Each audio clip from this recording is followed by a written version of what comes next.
Halo semuanya, selamat datang di El Kasus dengan aku Bielsa. Dan selamat datang buat kalian yang baru datang di channelku. Selamat datang kalian yang baru datang di channelku. Ya, intinya gitu. Dan sebelumnya terima kasih buat kalian yang sudah nonton video ini. Dan jangan lupa kalau misalnya kalian belum subscribe, silahkan di subscribe dulu, karena subscribe itu gratis. Kalau misalkan kalian suka dengan videoku, dan misalkan kalau kalian punya kritik atau saran, silahkan kalian komentar aja di bawah, karena aku juga lagi membutuhkan itu sekarang. Dan hari ini kita akan membahas satu kasus yang cukup viral.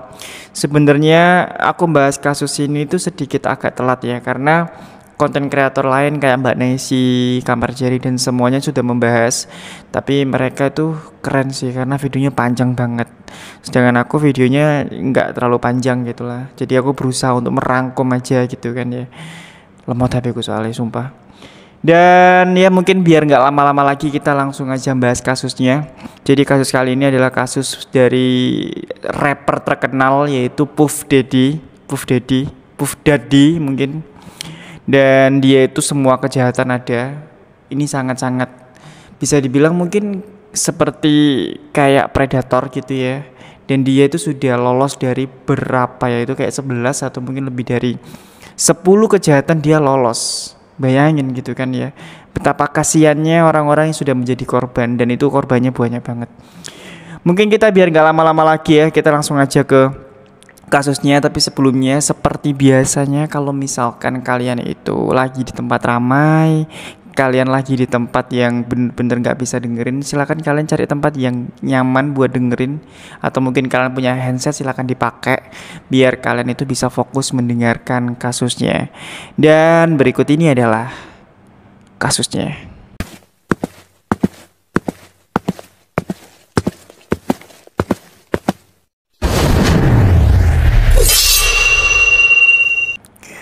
Orang ini tuh adalah rapper terkenal asal Amerika Serikat. Namanya Sean John Combs, atau biasa disebut dengan nama Puff Daddy. Sebenarnya punya banyak nama, ada beberapa nama, tapi kita panggil aja biar nggak bingung, bapak ini adalah Daddy.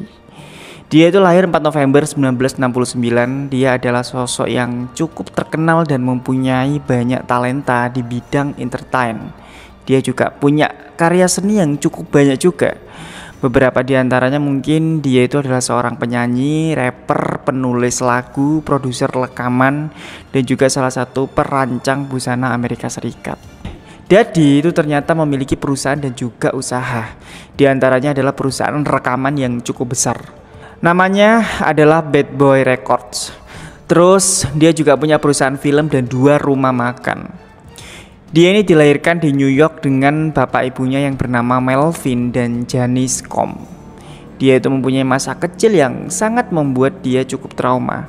Dimana ketika dia berusia 2 tahun, ayahnya itu ditembak mati di dalam mobil pada tanggal 26 Januari 1972 di Manhattan. Ketika dia sudah dewasa, Daddy itu pernah bersekolah di salah satu universitas terbesar bernama Howard University di Washington. Namun sayangnya dia itu memilih keluar dari sekolah itu dan menjadi intern di Uptown Record. Terus kemudian dia itu mendirikan perusahaan rekamannya sendiri yang dikasih nama Bad Boy. Dan perusahaannya itu sudah menghasilkan beberapa lagu yang cukup hits di masanya dengan para artis yang multi talent. Beberapa di antaranya itu adalah Faith Evans, Father MC, Mary J, TLC, dan masih banyak lagi. Itu adalah sedikit background dari Puff Daddy ini. Dan berikutnya aku akan menceritakan kasus yang saat ini dialami, yang cukup mengguncang media sosial Amerika Serikat atau bahkan mungkin dunia. Jadi baru-baru ini banyak beredar tentang kasus hukum yang dialami, yaitu soal tuduhan dia menjadi dalang dari kasus penculikan, pemberian obat bius, dan pemaksaan perempuan untuk melakukan aktivitas seksual yang aneh. Hingga bahkan dia itu dituduh membuat ancaman kekerasan menggunakan senjata api. Ketika dia merayakan ulang tahun di rumahnya bulan Maret kemarin, Pada saat itu polisi itu menggerebek pesta ulang tahunnya. Di sana itu petugas menyita barang-barang haram yang juga digunakan untuk pesta seks yang biasanya dikenal dengan namanya freak off. Dan tidak hanya itu aja. Di sana juga ditemukan narkoba dan ditemukan lebih dari 1.000 botol minyak bayi. Bayang no, 1.000 botol minyak bayi digeopo kan ya. Aneh banget gitu loh maksudku kan ya. Namun Dedi itu membantah tuduhan dan mengajukan pembelaan tidak bersalah pada Selasa 17 September bulan lalu. Tapi ya namanya juga orang yang punya nama besar, pasti tidak semudah itu akan bisa menghilang kasusnya. Justru kasus ini tuh muncul lagi setahun setelah musisi itu menghadapi tuntutan hukum dari beberapa perempuan. Berikut ini aku mungkin akan sedikit merangkum tuduhan kasus kepada Puff Daddy biar kalian itu mungkin enak mencernanya dan bisa cepet diinget gitu kasusnya apa aja. Yang pertama, pada tanggal 16 November 2023 ada salah satu penyanyi dan model yang sangat cantik bernama Cassandra Ventura. Dia itu terkenal dengan sebutan nama Cassie. Cassie ini sebelumnya menandatangani kontrak dengan Daddy dan berpacaran selama lebih dari 1 dekade. Tapi Cassie itu mengatakan bahwa Daddy itu adalah musisi yang kejam. Dia itu menggunakan kuasanya untuk mencari hubungan romantis, seksual, dan juga manipulatif. Bahkan Cassie itu juga menuduh Daddy itu pernah melakukan kekerasan, memukul, menendang yang menyebabkan matanya itu lebam merah, bahkan pernah berdarah juga. Cassie juga menuduh bahwa Didi itu pernah membuat acara pesta seks berhari-hari dengan narkoba dan melakukan kekerasan, pelecehan seksual dan juga pemerkosaan. Ini sih kalau misalkan dibilang ya cukup kejam dan jahat aja.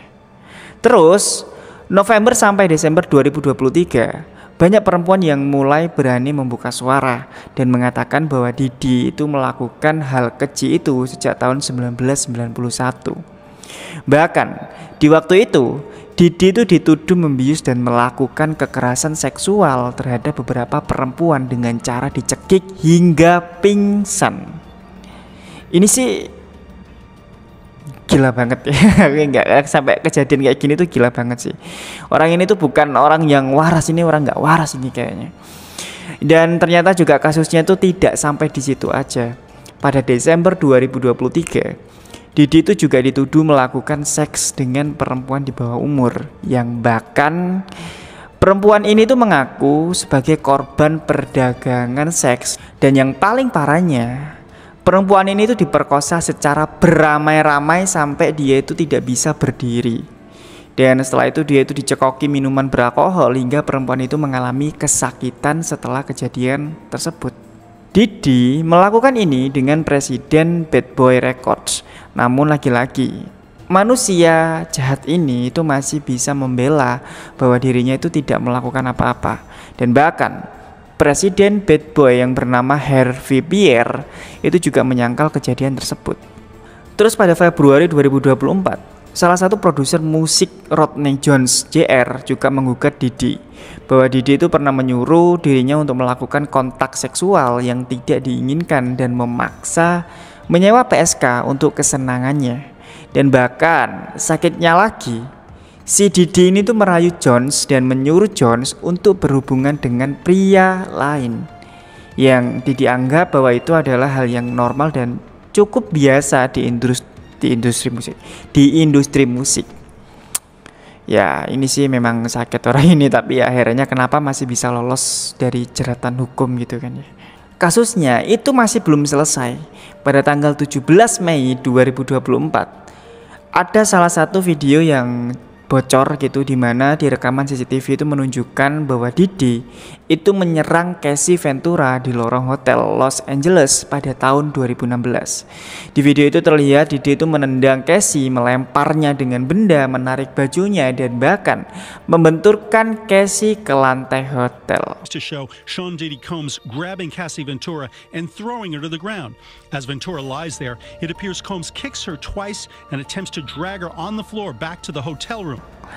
Menurutmu gimana respon Didi soal ini? Apakah dia itu ngerasa bersalah atau gimana? Dengan bacot enaknya, Didi cuma bilang, saya minta maaf, saya akan tanggung jawab. Saya jijik saat melihat diri saya yang dulu gitu, enak banget ngomong gitu loh. Sedangkan Casey yang menjadi korbannya, mungkin dia juga trauma dengan kejadian tersebut.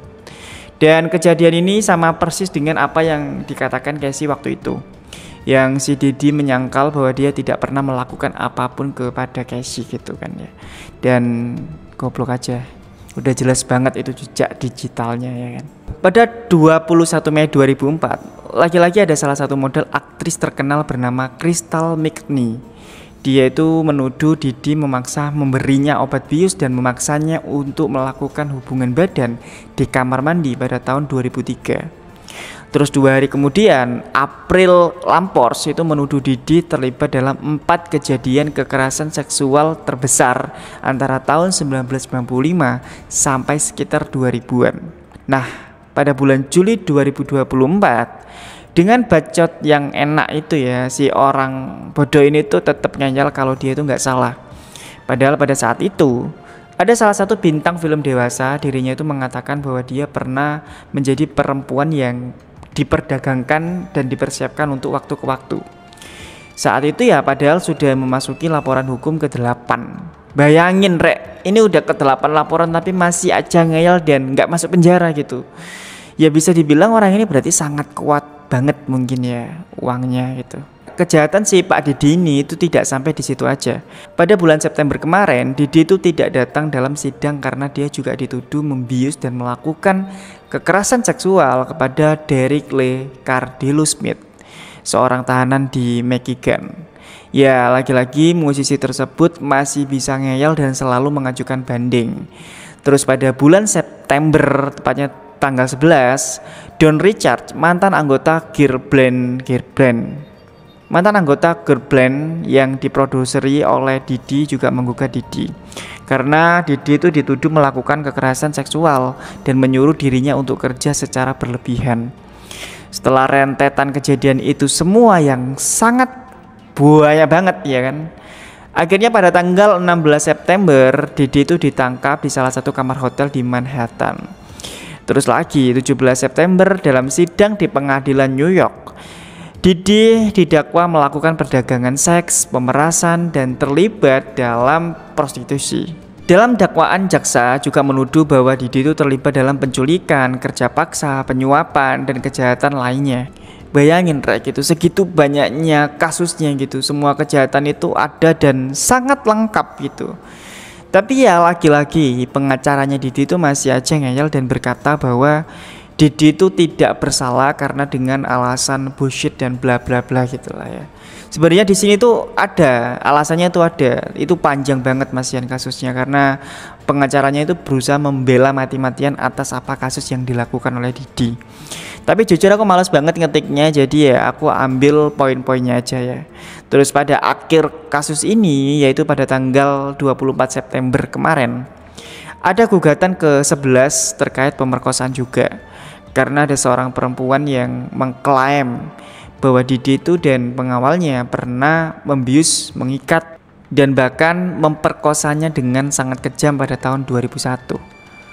Terus kejadian itu divideokan terus diperlihatkan ke orang banyak. Ini sih emang gila banget orang ini tuh. Ya bukan lagi mungkin sakit jiwa lah orangnya ya. Udah nggak waras aja sih. Kasus ini tuh aku akhiri ya dengan pengacaranya yang setiap mengajukan banding tapi ditolak oleh jaksa. Dan Didi tetap di penjara, yang dimana penjaranya Didi itu adalah penjara khusus di pusat penahanan metropolitan yang terpisah dari penjara umum. Jadi ya mungkin kita tunggu kelanjutan dari kasus ini seperti apa. Tapi itu adalah beberapa rentetan kasus yang mungkin sudah aku rangkumkan untuk kalian. Memang sebenarnya kalau misalkan aku membaca dari beberapa artikel berita itu banyak banget kasusnya, tapi aku nggak mungkin bisa keren kayak Mbak Nessie, kayak Kamar Jerry, kayak orang-orang yang membahas video panjang gitu kan ya. Dan aku nggak tahu gimana mereka cara ngerangkumnya segitu banyaknya gitu. Aku nggak mampu banget sih. Jadi ya aku mampunya cuma segini ya. Sekali lagi terima kasih buat kalian yang sudah nonton El Kasus, tapi semoga kalian itu bisa mendapatkan informasi lah ya dari video yang aku kasih ini gitu. Tapi ya ini kembali lagi ke kasusnya dari Pak Didi tadi ya. Jujur kasusnya Pak Didi ini tuh bener-bener sangat kejam banget Rek. Karena ya dia tuh bisa lolos dari beberapa jeratan kasus yang dia alami gitu, yang dia lakukan gitu loh. Jadinya kayak sedikit aneh aja kalau misalkan dari banyak kasus dan banyak orang yang melapor tapi tidak ditanggapi. Ya, kalian tahu kalau misalkan nama orang-orang besar ya pastinya nggak mungkin kalau nggak punya backingan, ya kan. Sekali lagi terima kasih buat kalian yang sudah nonton El Kasus. Aku respect buat kalian sudah subscribe dan suka nonton sampai habis gitu. Sekali lagi kalau misalkan kalian suka dengan videoku, kalian klik subscribe dan tekan tombol loncengnya aja. Semoga kalian suka dengan video-videoku ya. Aku butuh kritik, butuh saran, silahkan komentar. Dan mungkin itu aja video yang bisa aku sampaikan gitu. Maaf kalau misalkan ada penyebutan yang kurang tepat. Dan kalau misalkan kalian punya informasi terbaru soal Pak Didi ini, silahkan kalian komentar aja di bawah, bebas kalian komentar apa aja. Dan ya mungkin itu aja ya. Kita tunggu selanjutnya kasusnya seperti apa, kita tunggu update-nya aja gitu ya.